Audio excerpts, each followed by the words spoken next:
भाईना प्रणाम।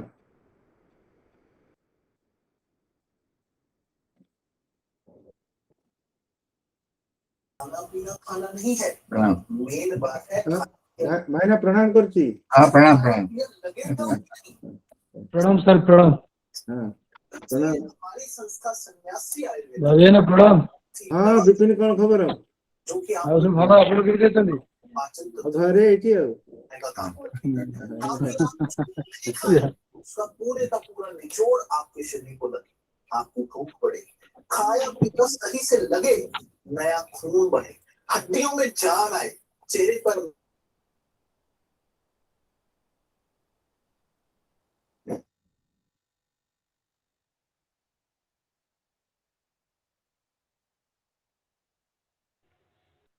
जय जय श्री राधे। गुरु जी दंडवत प्रणाम।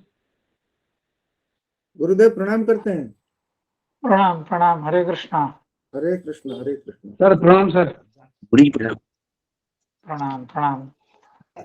जी से निवेदन है, आज का उपक्रम शुरू करें। जी जी जी गुरु जी सादर प्रणाम।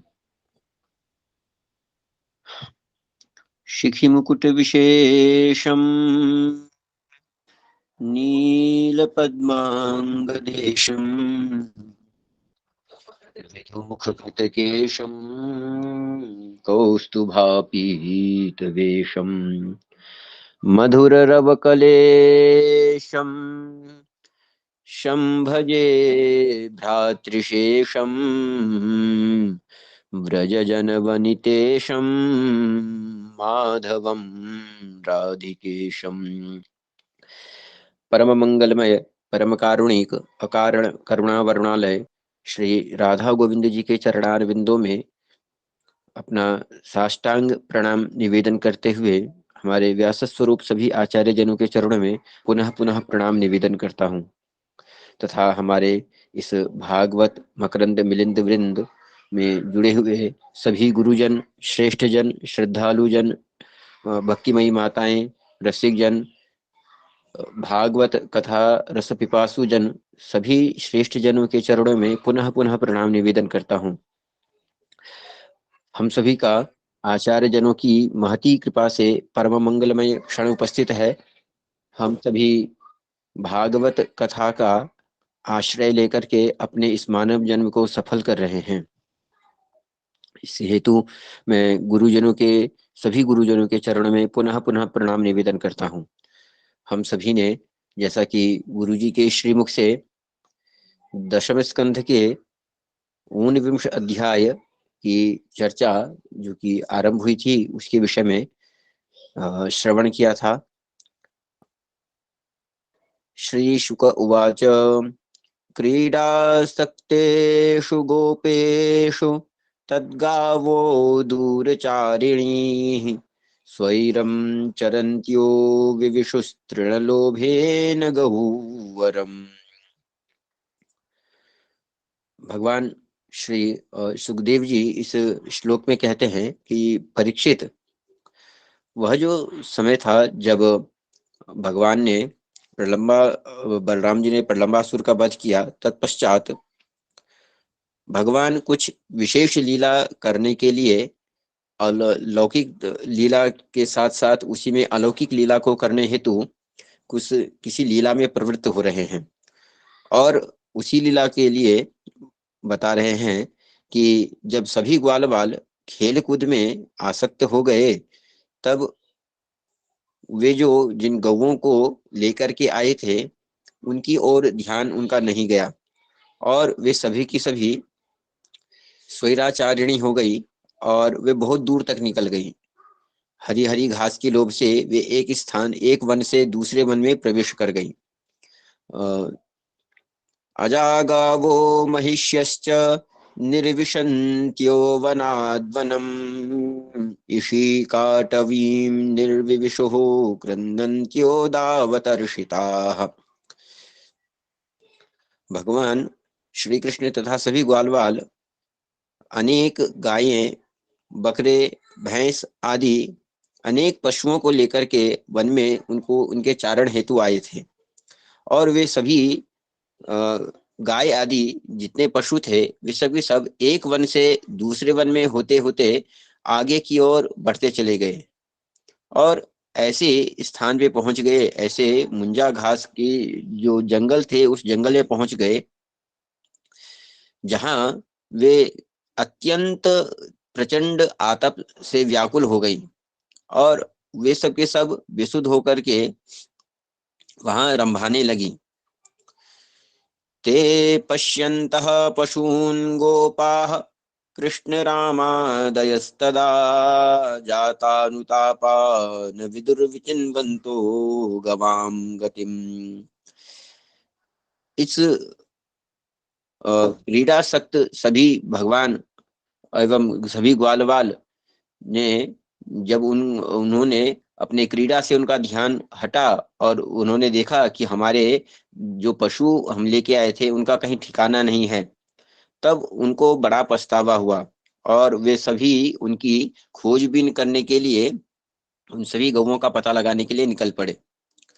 इनमें कुछ व्याख्याएं जो आचार्यों की है उसको भी हमने गुरुजी के श्रीमुख से श्रवण किया था और गुरुजी ने हमें बताया था क्रीडा सक्तेषु, आसक्त पद के विषय में गुरुजी ने हमें बताया था जब कोई भी सामान्य मनुष्य किसी भी चीज में आसक्त हो जाता है तो निश्चित ही उसका ध्यान अन्य सभी चीजों से हट जाता है और यह मानव का सहज स्वभाव है आसक्त होना। तो लेकिन इसके विषय में हमारे ऋषि मुनियों ने, आचार्यों ने यह कहा है कि यह आसक्त होना जीव का सहज स्वभाव है, किंतु उस आसक्त को हमें क्या करना चाहिए कि भगवान की ओर उनके जो भक्त हैं, परम प्रिय भक्त हैं, उनके चरणारविंदों में लगाना चाहिए जिससे हमारा कल्याण हो सके। संसार की चीजों में यदि हमारा मन आसक्त रहेगा तो निश्चित ही हमारा पतन होगा, किंतु वही आसक्ति जब हमारी भगवान के चरणारविंदों में या भगवान के परम प्रिय भक्त के चरणारविंदों में लगती है तो निश्चित ही हमारा उद्धार संभव है। तो इसीलिए हम सभी अपने मन को आसक्त करें भगवान के श्री चरणारविंदों में। श्री जीव गोस्वामी जी की व्याख्या करते हुए गुरुजी ने बताया था कि तद्गावः, इसमें कुछ व्याकरण की विषय में बात बताई थी कि यहाँ पर में तद्गवः इत्यादि पद होना चाहिए, किंतु यहाँ पर तद्गावः जो कि आर्ष प्रयोग मान करके इसको हम व्याख्या कर सकते हैं। दूरचारिणी ही जो पद है इसमें दूरचारिण्यः पद का प्रयोग होना था, किंतु दूरचारिणी ही यह भी आर्ष प्रयोग रखा गया। एवं गह्वरम, अत्यंत ही घन सघन वन, जहां से लाना उन पशुओं का संभव नहीं था या अत्यंत कठिन था, अत्यंत ही कठिन था, ऐसे गह्वर वन में प्रवेश करेंगे। तृण लोभिनी के विषय में भी गुरुजी ने विस्तृत व्याख्या के माध्यम से हम सभी को समझाया था कि तृण लोभ के विषय में यह था कि जो वृंदावन का कण कण है वह भगवान के आ जाने से इतना समृद्ध हो चुका है, इतना समृद्ध है, तो क्या वहां पर में घास इत्यादि नहीं होंगी और किसी एक स्थान पर में खड़े होकर के गाय यदि चारण करें तो कुछ ही क्षणों में उनका पेट भर सकता है। फिर भी भगवान की लीला भगवान ही जाने और भगवान ही ऐसा कुछ करना चाहते हैं, इसीलिए वे तृण के लोभ से मुंजाटवी में प्रवेश कर गई, ऐसा जो है वह जीव गोस्वामी जी ने व्याख्या की थी। एवं यह भी बताया था कि इसकी एक व्याख्या यह भी है कि वहां पर में यमुना जी की बालू पड़ी हुई थी जो कि अत्यंत ही मोटी मोटी रेत थी, तो वहां पर में गर्मी के मौसम में घास नहीं रही होगी, तो इस कारण से वह आगे बढ़ती गई जहां पर में उनको घास मिलता गया और वह उस ओर प्रवेश कर गई। द्वितीय श्लोक में गुरुजी के श्रीमुख से हमने श्रवण किया था कि अजागावो महिष्यश्च, यहाँ पर में उक्त पोषण न्याय का आश्रय लेते हुए पूर्व अध्याय में जो पशु शब्द का प्रयोग किया गया है उसी को स्पष्ट रूप से यहाँ पर में अजागावः महिष्यश्च इत्यादि सभी पदों को यहाँ पर में रखा गया। एवं अजा का पूर्व प्रयोग यह बताता है कि यहाँ पर में पवित्र इत्यादि जो कुछ बातें हैं कि क्या गाय जो है वह अजा से अधिक पवित्र है कि नहीं है इत्यादि को ध्यान में न रख करके इनकी जो कितनी तेजी से कौन चल सकता है, इसको ध्यान में रख करके अजा शब्द का पूर्व प्रयोग एवं गावह शब्द का बाद में प्रयोग किया गया, पश्चात प्रयोग किया गया। एवं शीकाटवी शब्द में जो है वह अत्यंत ही सघन इत्यादि वन है। इस बात की चर्चा गुरुजी के श्रीमुख से हमने श्रवण किया था। तर्शिता शब्द की भी गुरुजी ने व्याख्या की थी कि कुछ त्रिषा इत्यादि से शायद यह पद बना हो, कुछ और पद भी हो सकता है संभवतः, किंतु दावेन तर्शिता इत्यादि गुरुजी के मुख से हमने श्रवण किया था। और तृतीय श्लोक की व्याख्या हमने आचार्य श्रीधर स्वामी जी की व्याख्या में हमने श्रवण किया था कि यहाँ पर में कृष्ण रामादय हमें अतद्गुण संविज्ञान बहुव्रीहि का प्रयोग करते हुए यह बात बताई गई कि भगवान श्री कृष्ण और भगवान बलराम जो कि सर्वज्ञ हैं, उनको सब पता है कि गायें कहाँ पर में है। तो उनके विषय में यह कहना कि वे सब के सब गायें खोजने लगे, यह कुछ असंगत मालूम होता है। इसलिए हम यहाँ पर में अतद्गुण संविज्ञान बहुव्रीहि मान करके हम व्याख्या करें। यह कल गुरु जी के श्रीमुख से हमने श्रवण किया था। आगे पुनः एक बार गुरु जी के श्री चरणारविंदों में बारंबार प्रणाम निवेदन करते हुए हम सभी उनसे निवेदन करते हैं कि हमें आगे की जो इस श्लोक की विस्तृत व्याख्याएं हैं उनमें हमें प्रवेश कराएं, हमें आप्लावित करें। श्री गुरु जी। ज्ञानतिमिरान्धस्य ज्ञानाञ्जना शलाकया चक्षुरुन्मिलितं येन तस्मै श्रीगुरवे नमः। श्रीचैतन्यमनोभीष्टं स्थापितं येन भूतले स्वयं रूपः कदा मह्यं ददाति स्वपदान्तिकम्। वन्देऽहं श्रीगुरो श्रीयुतपदकमलं श्रीगुरो वैष्णवांश्च श्रीरूपं साग्रजातं सहगण रघुनाथान्वितं तं सजीवं साद्वैतं सावधूतं परिजनसहितं कृष्णचैतन्यदेवं श्रीराधा कृष्णपादान् सहगण ललिता श्रीविशाखान्वितांश्च। हे कृष्ण करुणा सिंधो दीनबंधो जगत्पते गोपेश गोपिका कांत राधा कांत नमोस्तुते। तप्त कांचन गौरांगी राधे वृंदावनेश्वरी वृषभानुसुते देवी प्रणमामि हरिप्रिये। नमो महावदान्याय कृष्ण प्रेम प्रदायते कृष्णाय कृष्ण चैतन्य नाम्ने गौरत्विषे नमः।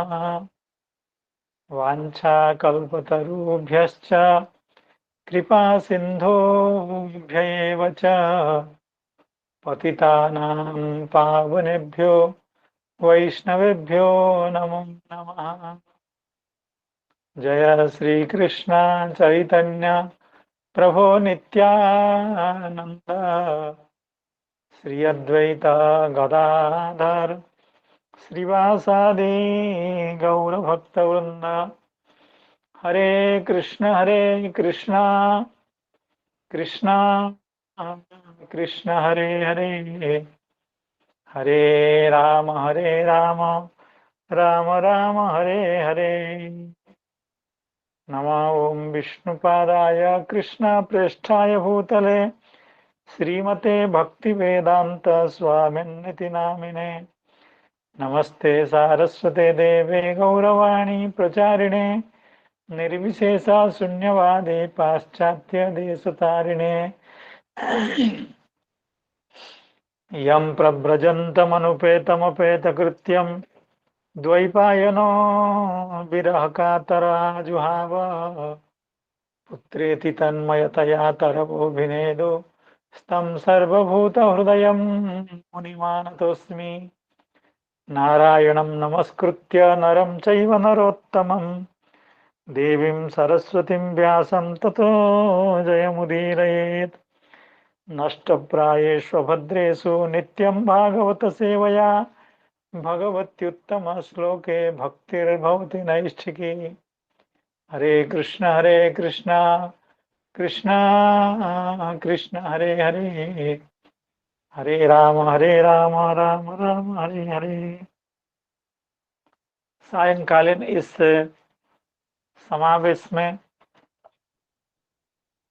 जुड़े हुए समस्त संतजनों, भक्तजनों, विद्वज्जनों, गुणीजनों, श्रीमद् भागवत कथा रस पिपासु सुधीजनों के चरणों में पुनः पुनः विनीत प्रणाम निवेदन करता हूँ।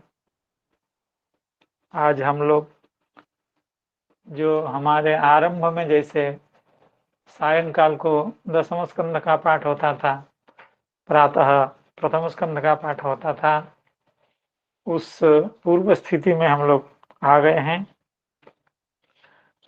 तो जैसे हमारे आदरणीय जानकी रमन जी बहुत अच्छे ढंग से समस्त बिंदुओं को स्पर्श करते हुए पहले कक्षा में जो चर्चा हुई थी वहाँ के समस्त विषयों को लेते हुए गंभीरता के साथ आपने चर्चा की। आप जब भी चर्चा करते हैं कोई विषय छोड़ते नहीं है, बहुत अच्छा लगता है। हमको भी उन समस्त विषयों की याद आ जाती है, आप लोगों को भी उससे लाभ होता है, सबको लाभ होता है। तो जानकी रमन जी को अनेक धन्यवाद सभी की ओर से। तो इस अध्याय का भी शुभ आरंभ ही हुआ था। तीसरे पद्य में हम लोग थे, जैसे अभी चर्चा हो रही थी। कृष्ण रामादय, यहाँ पर तद्गुण संविज्ञान बहुब्री या अतद्गुण संविज्ञान बहुब्री, श्रीधर स्वामी पाद का क्या मत और हमारे वैष्णवाचार्य गौड़ीय वैष्णवाचार्य श्री जीव गोस्वामी पाद का क्या मत, इसकी भी चर्चा हो रही थी। लेकिन उससे पहले कुछ लोगों ने यह प्रश्न उठाया, केवल आप लोगों में से नहीं, कुछ व्याख्याकारों का भी ऐसा मत है, अजा गावो महिष्यश्च निर्विसन्त्यो वनाद वनम ईशिका टबिम निविविशुः क्रंदन्त्यो दावतर्षिता। तो इस श्लोक में अज का उल्लेख है, यानी बकरे का उल्लेख है, महिषों का भी उल्लेख है। तो कुछ व्याख्याकारों को, कुछ भावुक भक्तों को ये शायद अच्छा नहीं लगा कि भगवान क्या बकरा चराएंगे, महिष चराएंगे, क्योंकि भगवान नंदनंदन को हम गोविंद के रूप में, गोपाल के रूप में उनसे परिचित हैं या उनको जानते हैं। लेकिन यहाँ बीच में अज आ गए, यानी बकरे आ गए, महिष आ गए, तो कुछ प्रेमी भक्तों को ये अच्छा नहीं लगा। तो उन लोगों ने ऐसा किया, उन लोगों ने कहा अज शब्द का अर्थ है अप्रसूता गौहु, अर्थात जो गाय अभी ब्याही नहीं है या बच्चा जिन्होंने नहीं दिया है उसको कहते हैं अजा। और सकृत प्रसूता, अजा स्यात् अप्रसूता गौ सकृत सूता महिष्य भी, और जिस गाय ने एक बछड़ा दिया है उसको कहते हैं महिषी। और दूसरे जो हैं 2 बछड़े वाले, 3 बछड़े वाले या दूसरे कोई भी गाय, उसको कहते हैं गावह। तो इस तरह से कह करके आप लोगों ने केवल भगवान के गोचारण की ही बात कही है, और अज महिष आदि चारण से परहेज करने के कारण उन लोगों ने इस तरह की व्याख्या दी है। इसमें मुख्य है भक्त मनोरंजनी व्याख्याकार श्री सुखदेव, शायद आप लोग देख लीजिएगा, आप लोगों के पास जो ग्रंथ है उसमें अंतिम व्याख्या जिनकी है भक्त मनोरंजनीकार, उन्होंने इस तरह की बात कही है। तो आप लोगों में से कुछ ने भी इस प्रश्न को उठाया है। तो लेकिन मैं आज देख रहा था कि अन्य जितने भी व्याख्याकार हैं उन सब में जैसे हमारे जीव गोस्वामी मुख्य हैं, तो इन लोगों ने अज शब्द का अज ही अर्थ लिया है, यानी बकरा ही अर्थ लिया है, और महिष शब्द का महिष ही अर्थ लिया है। और यहाँ तक कि हमारे जो वल्लभाचार्य, जो बड़े कठिन व्याख्याकार माने जाते हैं, जिनकी व्याख्या बड़ा जटिल और बड़ा प्रसिद्ध होता है, उन्होंने कहा चकारात अन्य हरिणादयश्च लीलार्थम गृहीतः स्वानो वा। श्री वल्लभाचार्य ने यहाँ तक कह दिया क्योंकि उस श्लोक में अजागावो महिष्यश्च, ये जो च शब्द है, च शब्द से कहा कि हरिण, यहाँ तक कि कुत्ते भी, स्वानो वा। तो इस तरह से ज्यादातर व्याख्याकारों का मतलब अभिप्राय है कि अन्य पशु भी उसमें थे। और देखिए सबसे बड़ी बात तो यह है, भगवान सभी के मालिक हैं। भगवान को अगर हम भगवान की जो भगवत्ता है उस आधार पर सोचें कि भगवान को बकरा नहीं चराना चाहिए, भगवान को महिष नहीं चराना चाहिए, तो ऐसा अगर हम सोचें तो भगवान को गोचारण करना चाहिए क्या? हम ही लोग जब गोचारण नहीं करते हैं तो हम क्यों कहें कि भगवान को गोचारण बड़े मर्यादा की बात है और बकरे का चारण ये अमर्यादा की बात है? ये कहना उचित नहीं, क्योंकि अनंत कोटि ब्रह्मांड के जो मालिक हैं, जो ब्रह्म रुद्रादि को भी चराने वाले हैं, उनको भी सत्शिक्षा दे करके जगत की सृष्टि कराने, स्थिति का एवं प्रलय कराने वाले हैं, वे आकर के गोचारण करें, इसकी क्या जरूरत है? और इसका औचित्य भी क्या है? हम लोग गोचारण नहीं करते हैं। गोचारण तो जो गोप होता है या जो व्यवसाय करते हैं दूध, वे भले करें, हम लोग क्यों करें? लेकिन इस अवतार में आप लोगों को याद होगा, श्रीपाद हरे कृष्ण प्रभु जी शायद इसकी चर्चा कर रहे थे और व्याख्या में यह आया है, एते चांस कला पुंसः कृष्णस्तु भगवान से, इस प्रसंग में कि भगवान श्री कृष्ण के अवतार का यही वैशिष्ट्य है।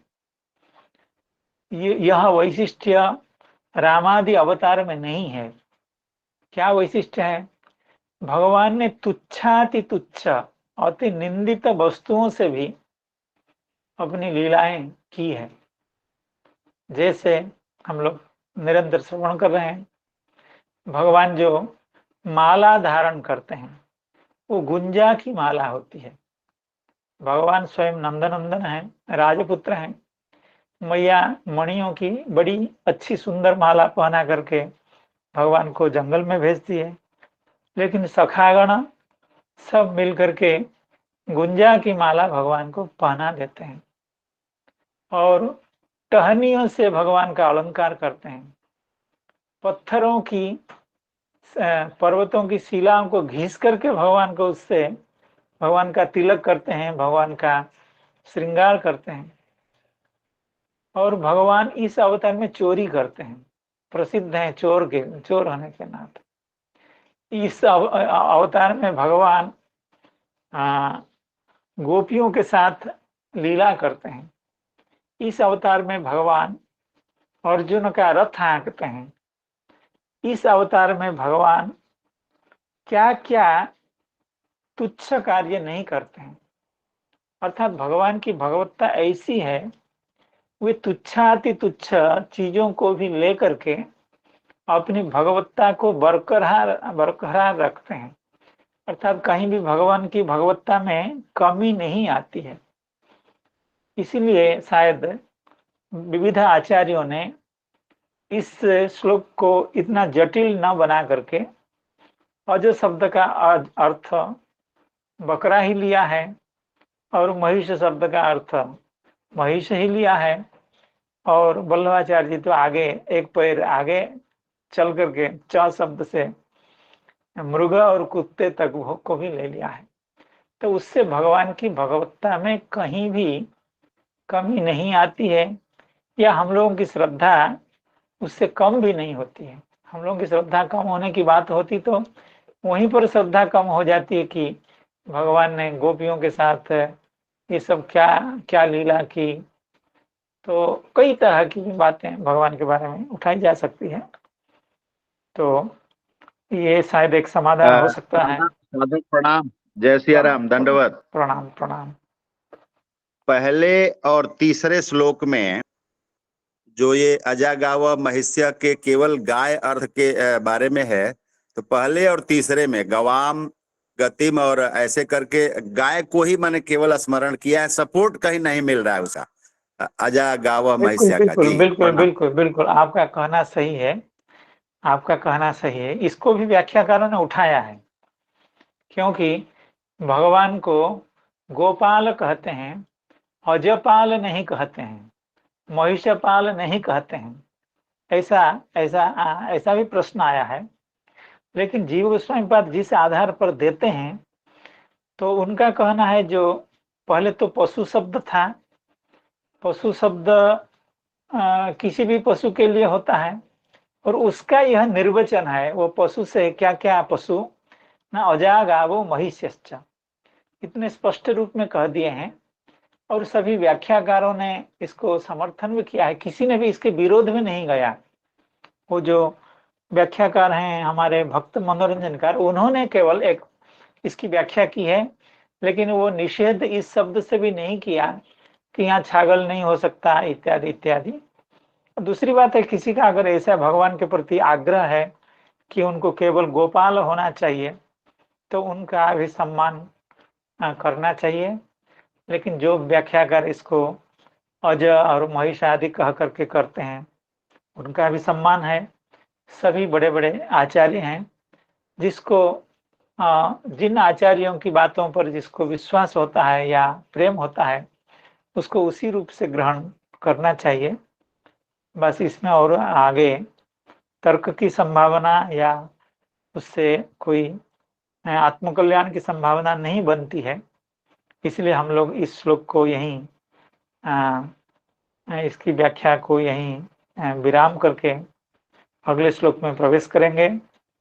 अजागावो महिष्यश्च निर्विशन्त्यो वनाद् वनम् इशिकाटवीं निविविशुः क्रन्दन्त्यो दावतर्षिताः ते पश्यन्तः पशून् गोपाः कृष्णरामादयस्तदा जातानुतापान् अविदुर्विचिन्वन्तो गवां गतिम्। यहाँ भी गवाम गतिम, तो ये संस्कृत में इस तरह की व्यवस्था है। कई जगह पर उसको उपलक्षण माना जाता है, अर्थात एक पदार्थ का निर्देश करके, जैसे इसको छत्रिणः जानती, जो लोग शास्त्र का अध्ययन करते होंगे उनको मालूम है। छत्रिणो जानती, वहाँ छत्री शब्द का अर्थ क्षत्रिय एवं अक्षत्रिय दोनों है। तो उसी तरह से गवाम गति, यहाँ गो शब्द का गो एवं गवेतर पशु इस तरह का अर्थ हो सकता है। इसलिए यहाँ गवाम अजानाम महिषीणाम च गतिम ऐसा न कह करके गवाम गतिम कह दिया है।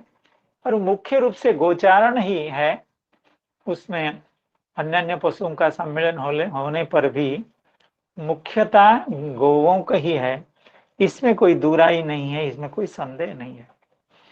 ते पश्यन्तः पशून् गोपाः कृष्ण रामादयस्तदा। तो कृष्ण रामादयः इस शब्द की व्याख्या पर अभी हम लोग यह श्रवण कर रहे थे कि यह अतत गुण संविज्ञान बहुब्री है। कहने का अभिप्राय यह है कि ते अपश्यन्तः, अर्थात सखाओं को या भगवान को, सभी को, किसी को पता नहीं था कि ये पशु उनके कहाँ चले गए जंगल में, क्योंकि क्रीड़ा में इतने आसक्त थे, ये किसी को पता नहीं चला कि ये पशु कहाँ चले गए। इसीलिए जाता अनुतापा, उनको बड़ा अनुताप हुआ कि हमारे इस क्रीड़ा में आसक्ति के कारण हमारे पशुधन तो नष्ट हो गए, गोधन तो नष्ट हो गए, इसलिए इधर उधर वे ढूंढने लगे। इस श्लोक की इस श्लोक की व्याख्या के रूप में कृष्ण रामादय, कृष्ण राम यह शब्द अतद्गुण संविज्ञान बहुब्रीहि किया गया। कहने का मतलब है कृष्ण राम को छोड़ करके बाकी जितने गोप बालक वे सब संदेह में थे, वे सब नहीं देख पा रहे थे, उनको पता नहीं चल रहा था कि ये गाय कहाँ चली गई। लेकिन भगवान तो स्वयं सर्वज्ञ हैं, स्वतः सर्वज्ञ हैं, सहज सर्वज्ञ हैं, उनको पता न हो यह बात नहीं कहनी चाहिए। इसलिए श्रीधर स्वामी पाद ने इसको अतद्गुण संविज्ञान, यानी उस बालकों के समूह से भगवान को एवं भगवान बलराम को छोड़ करके बाकी सखाओं को लिया है कि उनको पता नहीं चला।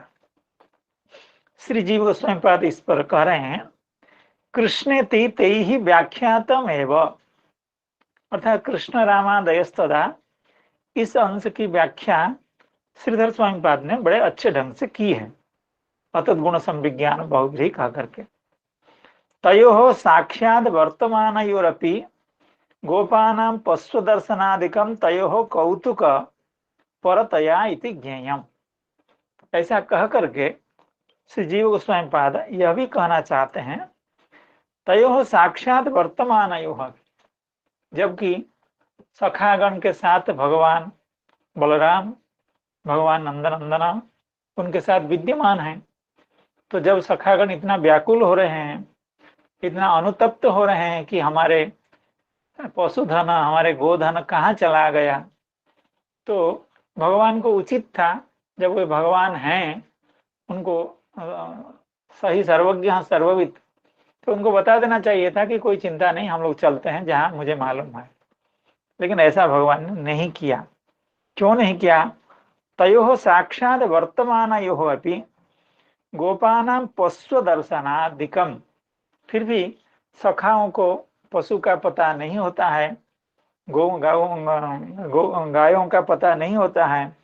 तयोः कौतुक परतया, भगवान तो लीला के लिए अवतीर्ण हैं, इसी तरह की लीला करके वे हम सबके मन को, जीवगण के मन को, संसार में आसक्त है जिन लोगों का चित्त, उनको अपनी लीला के ओर, अपने भक्तों के ओर, अपनी ओर बार बार आकृष्ट करना चाहते हैं। भगवान को लीला का विस्तार करना है, लीला को संकुचित करके एक दिन में सब कुछ कंस दुर्योधन आदि का वध करके भगवान को वैकुंठ नहीं चला जाना है।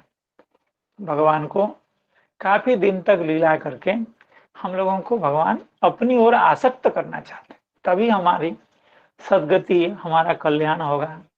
हम जगत के प्रति आसक्त होते हैं, भगवान मधुर मधुर लीला, विचित्र लीला करके अपनी ओर हम लोगों को आसक्त करते हैं। तो इसलिए भगवान भी यही चाहते थे कि हम सभी ढूंढने जाएं पता, और भगवान अपनी ओर से सर्वज्ञता का प्रकाश कहीं करते नहीं है, अपनी ओर से अपनी ईश्वरता का प्रकाश कहीं करते नहीं है, ये भगवान का स्वभाव नहीं है। भगवान तो इस नरलीला को बड़े सहज सुंदर से परिपुष्ट करना चाहते हैं, इसमें भगवत्ता का लेप, भगवत्ता का संस्पर्श कराना नहीं चाहते हैं। भले हो जाती है भगवान की विविध शक्तियों के कारण, लेकिन ऐसा नहीं कराना चाहते हैं। इसलिए तयोः कौतुक परतया, अर्थात भगवान बलराम, भगवान नंदन की जो कौतुक परता है, यानी लीला करने की जो उत्सुकता है, उसके कारण ही पता नहीं चला, या भगवान ने नहीं बताया, या भगवान को भी सखाओं जैसे चिंता बनी रही, इसलिए अतत गुण संविज्ञान बहुब्रीहि ना करके तद्गुण संविज्ञान बहुब्रीहि अगर करें तो उसमें कोई समस्या नहीं है। इसीलिए क्यों, ये भगवान की बाल्य लीला है, तो बाल का अनुरूप वे व्यवहार करते हैं, इसलिए वे भी जातानुताप हो गए हैं। जैसे अन्य अन्य सखागण गण का अनुताप हुआ है कि हम लोग बेकार के यहाँ खेल में आसक्त हो गए, हमारे पशुधन तो यहाँ से दूर चले गए, तो उसी तरह से भगवान को अनुताप हुआ है। यदवा श्री जीव गोस्वामी पाद इस पर एक और व्याख्या देते हैं। रामकृष्णौ आदौ वर्तेते येषामिति, रामकृष्णौ आदौ वर्तते येषामिति, वर्तेते येषामिति, अर्थात रामकृष्णौ आदौ वर्तते, अर्थात जिनके सामने ही रामकृष्ण हैं, अर्थात सखाओं के साथ भगवान श्री राम कृष्ण हैं। येषामिति उभावपि बने कृष्णो विचिकाय समन्ततः इति वत् गवादि स्नेहमयी लीला बेस पक्षे तद्गुण संविज्ञानः। श्री जीव गोस्वामी पाद कह रहे हैं इसको तद्गुण संविज्ञान बहुब्रीहि भी मान सकते हैं। क्यों कह रहे हैं, जैसे ब्रह्म विमोहन लीला में, ब्रह्म विमोहन लीला में पहले तो ब्रह्मा जी ने बछड़ों को चोरी कर लिया, और भगवान जब जाकर के बछड़ों का अन्वेषण करते हैं तब बछड़े नहीं मिलते हैं। फिर भगवान वापिस आकर के जब सखाओं का अन्वेषण करते हैं, देखते हैं सखागण भी नहीं है, तो उनको भी ब्रह्मा जी ने चुरा करके ले लिया है। तो ततो वत्सान अदृष्ट्वैत्य, ततो वत्सान अदृष्ट्वा एत्य, जब बछड़ों को भगवान ब्रह्म विमोहन लीला में ब्रह्मा जी के द्वारा जो बछड़ों की चोरी हुई थी, वहां जब भगवान बछड़ों को प्राप्त नहीं करते हैं, पुलिने पीछे वत्सपान, एवं यमुना जी के उस सुकोमल बालुकामय तट पर जब अपने सखाओं को भी नहीं पाते हैं, तब उभावपि बने कृष्ण विचिकाय, अर्थात भगवान श्री कृष्ण उभावपि यानी दोनों को बने विचिकाय, वृंदावन में इधर उधर ढूंढने लगे। अर्थात कहने का मतलब है भगवान अपनी सहज सर्वज्ञता का प्रकाश वहां नहीं करते हैं, वे सामान्य बालक की तरह ही व्यवहार करते हैं। तो वहां भी भगवान को संदेह हो गया कि हमारे बछड़े कहाँ चले गए और हमारे सखागण कहाँ चले गए। उसके बाद जब उन्होंने भगवान यह विशेष प्रयास किया, तब उनको पता चला कि ये ब्रह्मा जी का काम है।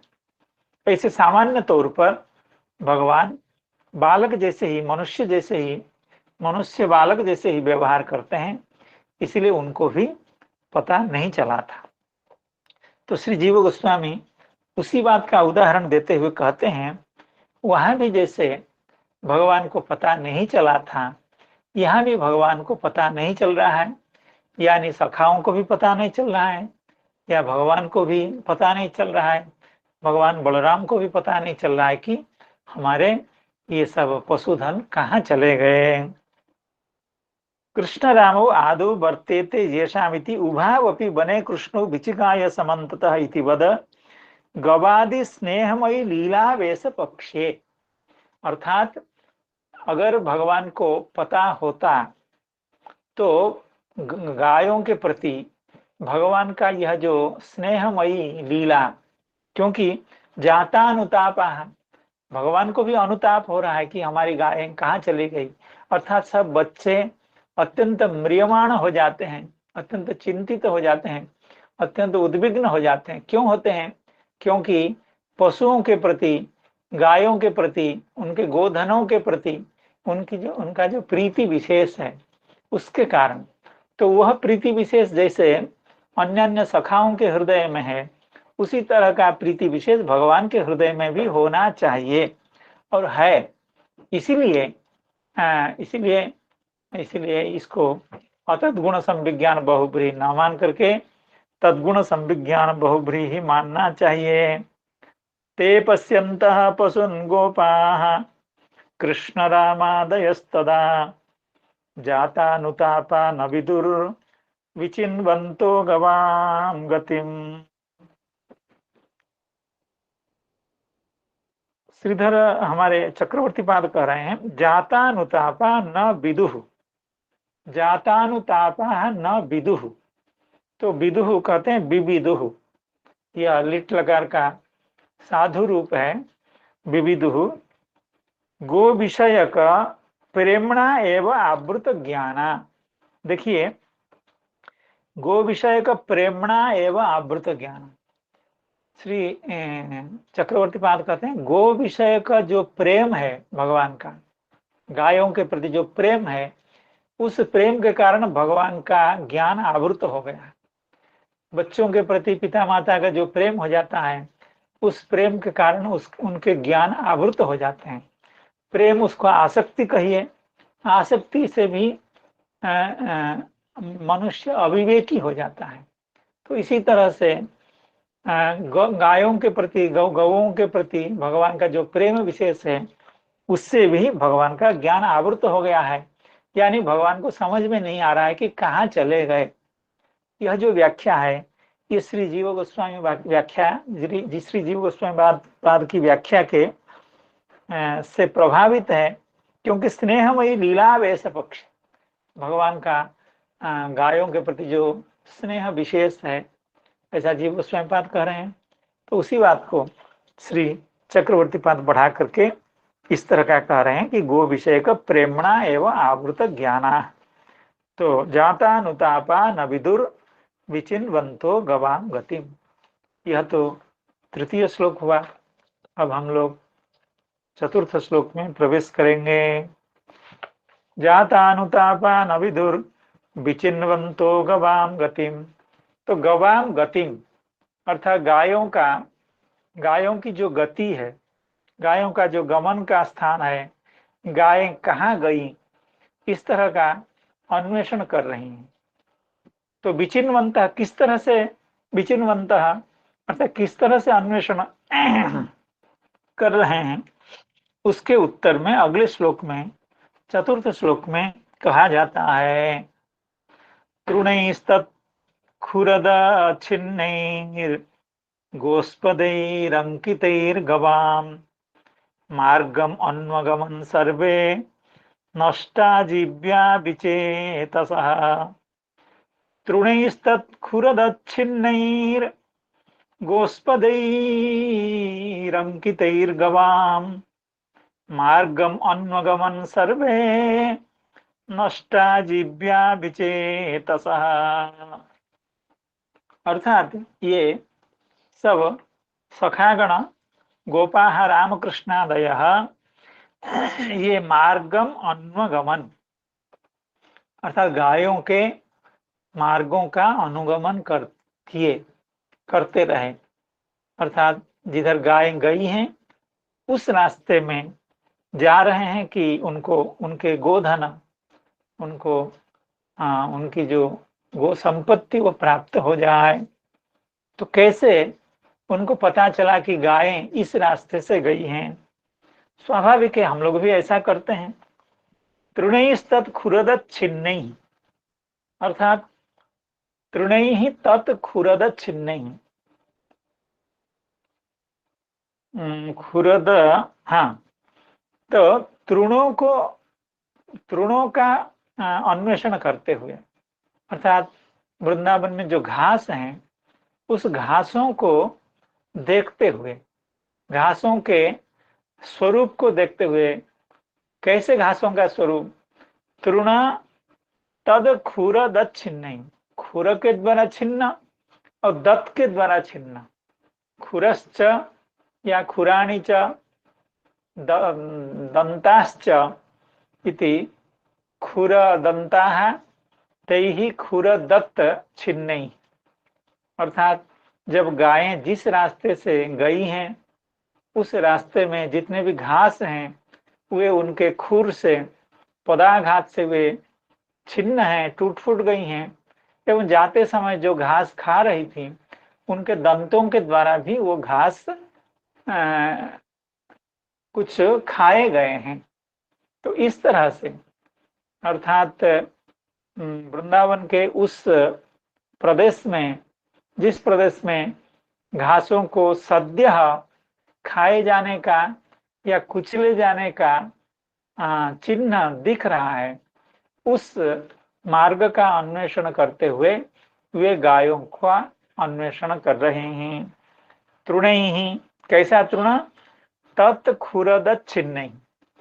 तत् यानी उन पशुओं के खुर एवं दत्त के द्वारा यानी दंत के द्वारा छिन्न जो तृण, उसके द्वारा वे गायों का अन्वेषण करते हैं। और गोस्पदैः अंकितैः, अंकितैः गोस्पदैः, जैसे जिस प्रदेश पर घास नहीं है तो उस प्रदेश पर गायों का जो पद है, चरण है, उस चरण से वह चिन्हित है। जहाँ घास है वहां तो देखने से पता चलता है कि यह घास अभी खाया गया है या इस रास्ते से पशुओं का गमन हुआ है, उस तरह से पता चलता है। और जिस प्रदेश में घास नहीं है, मिट्टी प्रदेश है, बालू का प्रदेश है, तो उस प्रदेश में उनके गोष्पदैः अंकितैः, अर्थात गवाम अंकितैः गोष्पदैः, गायों के पद के द्वारा वह मार्ग अंकित है, उससे गायों का चिन्ह, पैरों का चिन्ह दिख रहा है। तो इस तरह से गवाम मार्गम अन्न गमन, इस तरह से गायों का अन्वेषण ये सब सखागण, भगवान श्री कृष्ण, भगवान बलराम यह करते रहे। और सब विचेतस अन्वेषण तो कर रहे हैं, लेकिन बड़े व्याकुल हैं, बड़े भीतत्रस्त हैं, क्योंकि गायों के प्रति स्नेह और एक जिम्मेदारी। अब घर जाएंगे तो पिता माता क्या कहेंगे, तुम लोग इतने दायित्वहीन हो कि तुम्हारे गो पशुधन तुम्हारा नष्ट हो गया, लेकिन तुम लोग खेल में रह गए। इस तरह के डर भी है और गायों के प्रति प्रीति भी है। विचेतसः, सामान्यतः विचेतसः शब्द का अर्थ होता है जो जिसकी चेतना चली गई हो, अर्थात जिसको बोध ना हो या जो चेतना शून्य हो। तो यहाँ सखाओं के लिए या बालकों के लिए विचेतसः कहा गया है। इसको व्याख्याकार कहते हैं इतो गता अत्र गता वेति नाना बुद्धयः।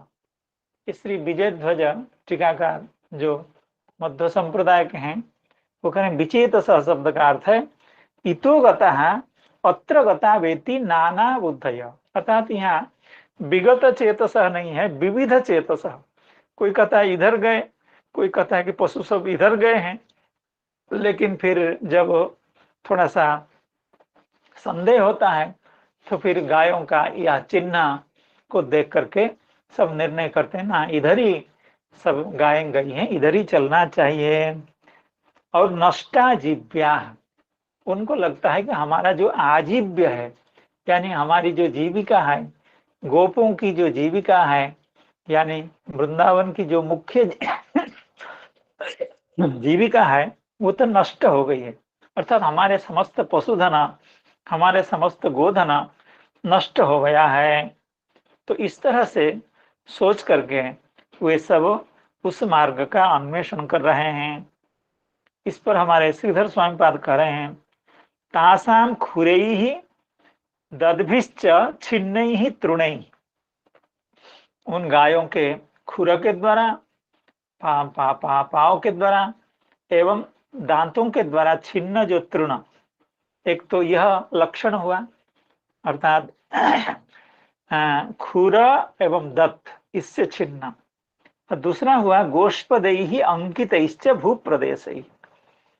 गोष्पद शब्द का अर्थ कर रहे हैं, देखिए इसकी व्याख्या जीव स्वयं पद बड़े शास्त्रीय ढंग से करेंगे, सामान्यतः उसका भी संकेत हो रहा है गोष्पदैः अंकितैश्च भूप्रदेशैः, अर्थात गोष्पद शब्द का अर्थ है वो जो भूप्रदेश, जिस भूप्रदेश में गायों के खुरों का चिन्ह है, वो जो भूप्रदेश है, उस भूप्रदेश का अन्वेषण करते हुए गवाम मार्गम अन्वगमन नष्टा जीव्याः गत जीविका साधना।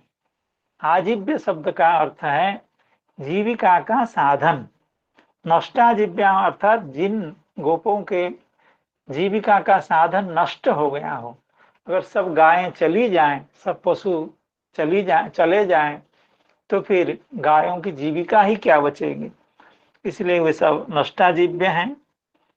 तृणैस्तत् खुरद छन्नैः तृणैस्तद् खुरद अच्छिन्नैः गोस्पदैरङ्कितैर्गवां मार्गमन्वगमन सर्वे नष्टाजीव्या विचेतसः।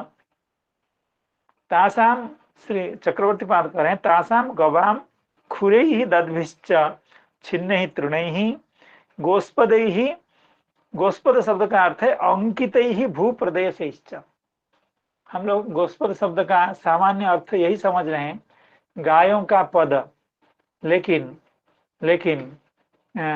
ये चक्रवर्ती पाद कर रहे हैं गोस्पदैः यानी अंकितैः भूप्रदेशैश्च लक्षितम गवाम मार्गम।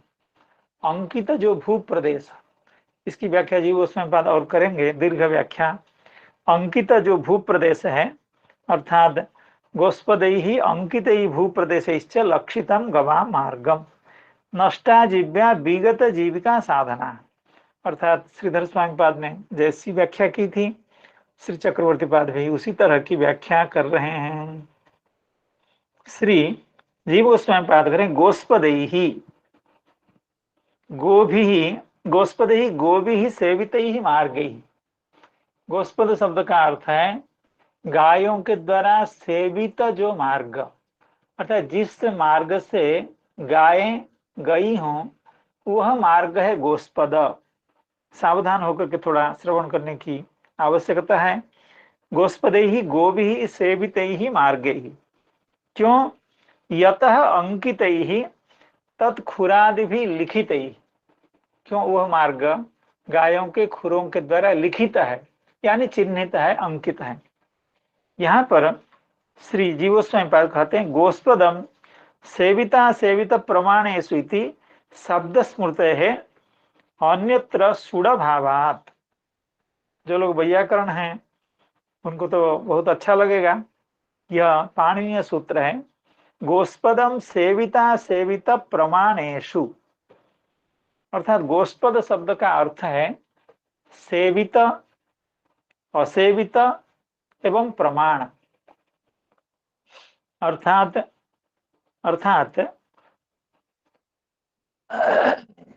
सेवित, असेवित एवं प्रमाण। हाँ, जैसे गोस्पदम वनम, अर्थात गायों के द्वारा सेवित जो वन, जिस वन में गायें विचरण करती हों वह गोस्पद वन।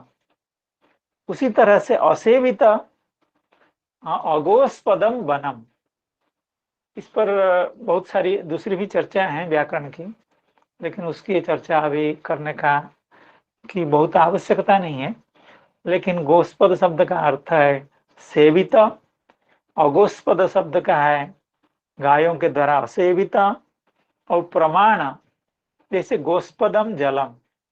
तो यहाँ पर एक प्रमाण की, एक मात्रा की बात कही जाती है।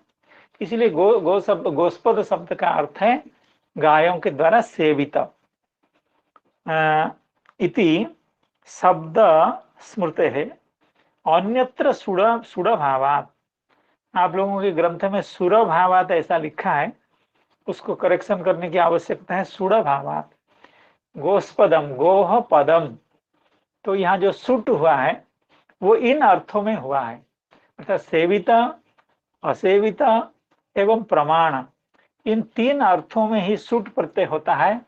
अन्यथा गोपद होता है, जैसे गाय का पद हम गोस्पद नहीं कहेंगे, गोह पदम गोपदम न तो गोस्पदम, किंतु गवा सेवितम इति गोस्पदम।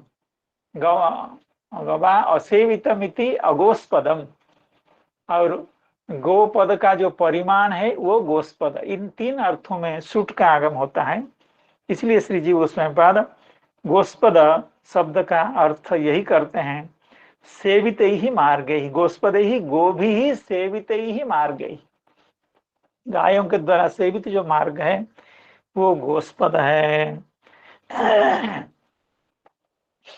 तृणैस्तत्खुरद छिन्नैर गोस्पदैरङ्कितैर्गवाम् मार्गमन्वागमन् सर्वे नष्टा जीव्या विचेतसः मुञ्जाटव्यां भ्रष्टमार्गं क्रन्दमानं स्वगोधनं सम्प्राप्य तृषिताः श्रान्ता ततस्ते संन्यवर्तयन्।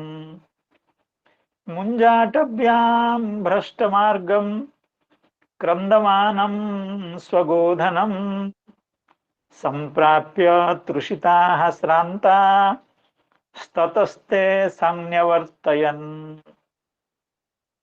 मुञ्जाटव्यां, ऐसे खोजते खोजते उनके गो चरण चिन्हित मार्ग का अन्वेषण करते करते ये सब मुंजाटवी में पहुंच गए। तो वहां पर भ्रष्ट मार्गम, अर्थात वो जो गोधन था, वो जो पशुधन था, वो भ्रष्ट मार्ग हो गया था। अर्थात गायें भी गलती से उस जगह पर चली गई थी, इसीलिए वे भी सब भ्रष्ट मार्ग हो गए थे। और क्रंदमानम, अर्थात गायें साक्षात कांद रही थी, रो रही थी कि उनको भी वहां पर कुछ खाने को नहीं मिल रहा था। और बड़ी गर्मी थी, उस गर्मी में उनके प्राण छूटने ही वाला था एवं कुछ खाने को नहीं मिल रहा था। इसलिए इस तरह का जो गोधन है, इस तरह का जो पशुधन है सखाओं का एवं गोपों का, वे उनको जाकर के संप्राप्य, उनको प्राप्त हो गए, अर्थात उनको मिल गए। अर्थात हारी हुई संपत्ति, गो संपत्ति उनको मिल गई। संप्राप्य तृषिताः श्रांताः ततस्ते संन्यवर्तयन्।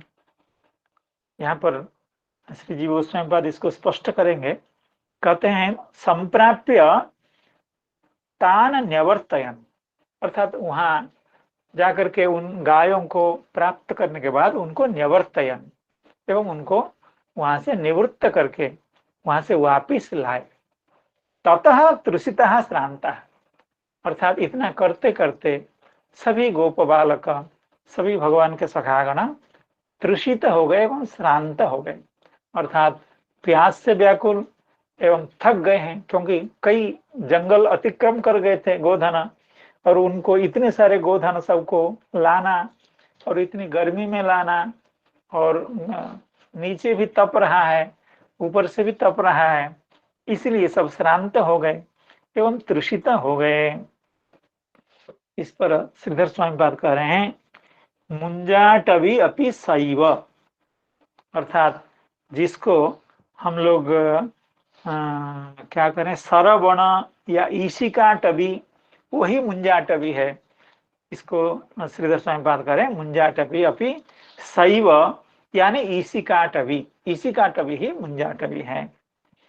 श्री चक्रवर्ती पाद इस पर कहते हैं, मुंजाटव्याम तत्रैव सरवने, मुंजाटवी सरवन ईशिकाटवी एक ही चीज है।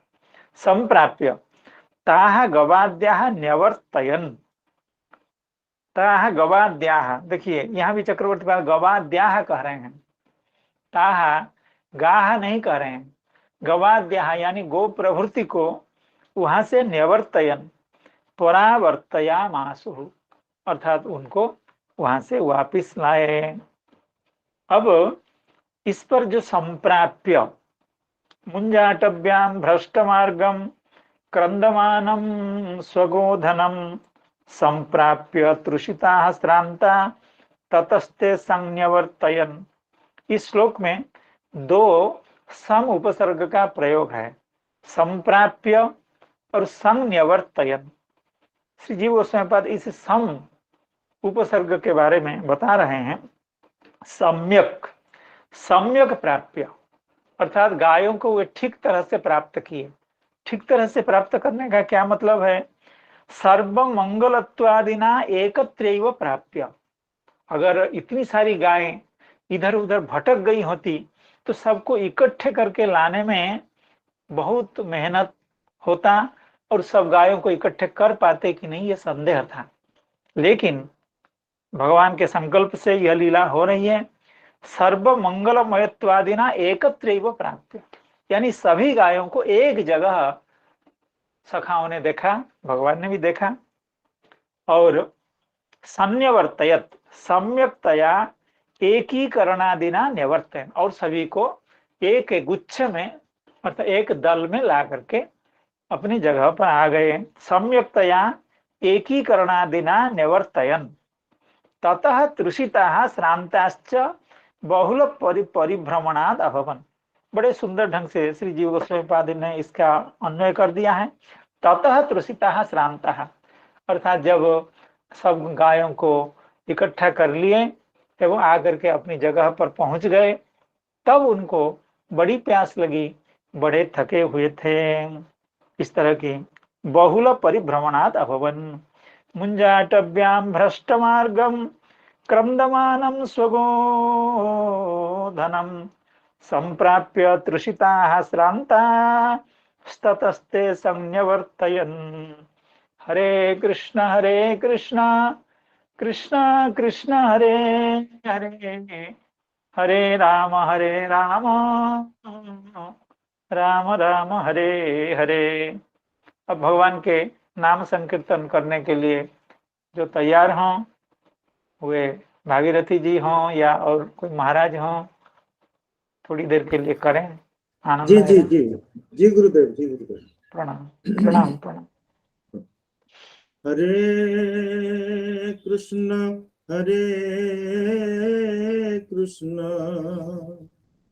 कृष्ण कृष्ण हरे हरे, हरे राम राम राम हरे हरे, हरे कृष्ण कृष्ण कृष्ण हरे हरे, हरे राम राम राम हरे हरे, हरे कृष्ण कृष्ण कृष्ण हरे हरे, हरे राम राम राम हरे हरे, हरे कृष्ण कृष्ण कृष्ण हरे हरे, हरे राम राम राम हरे हरे, हरे कृष्ण कृष्ण कृष्ण हरे हरे, हरे राम